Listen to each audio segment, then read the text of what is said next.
अनन्तविजयं राजा कुन्तीपुत्रो युधिष्ठिरः नकुलः सह देवश्च सुघोषमणिपुष्पकौ. या श्लोकात शंखनादाचं वर्णन आहे. युद्ध सुरू होण्यापूर्वी प्रत्येक योद्धा आपला शंख फुंकतो, जो केवळ युद्धाची सुरुवात दर्शवत नाही, तर मानसिक तयारी, आत्मविश्वास आणि आत्मबल याचंही प्रतीक आहे.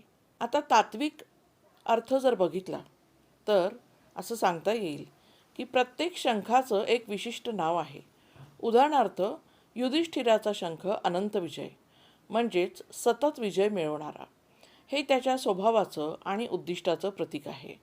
यातून आपण शिकू शकतो की एखाद्या कार्यात उतरायच्या आधी आपण आपली दृष्टी आणि मूल्य अतिशय स्पष्ट ठेवली पाहिजेत. प्रत्येक योद्ध्याचा शंख वेगळा आहे, त्याचे नाव वेगळं आहे.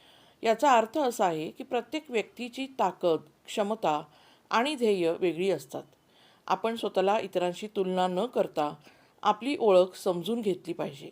म्हणजेच स्वतःचं साधन हीच स्वतःची ओळख असावी. युद्ध शारीरिक नसून मानसिकही असते. जीवनातले संघर्ष आपल्याला आधी मनाने जिंकावे लागतात.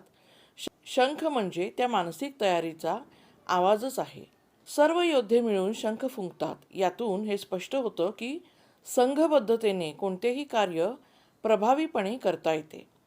कौटुंबिक, सामाजिक किंवा व्यावसायिक जीवनातही ही शिकवण उपयुक्त आहे. गीतेचा हा श्लोक आपल्याला शिकवतो की कोणतंही कार्य सुरू करताना आपली मनस्थिती, मूल्य आणि आत्मबल निश्चित असायला हवं.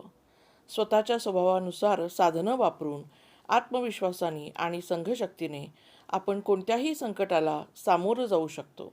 श्रीकृष्णार्पणमस्तू.